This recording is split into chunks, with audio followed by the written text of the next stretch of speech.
नमस्कार दोस्तों, आज की इस वीडियो में मैं आपको एक ऐसा पौधा दिखाऊंगा जो आयुर्वेदिक जड़ी बूटी है।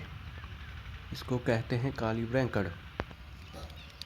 जी दोस्तों, इसके फूल हैं और इसकी जड़ें खांसी में काम आती हैं।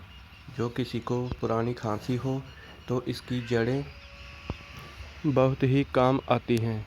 इसकी दवाई बनती है। इसकी जड़ को जलाकर उसको पीसकर उसका पाउडर बनाते हैं जो खांसी में काम आता है।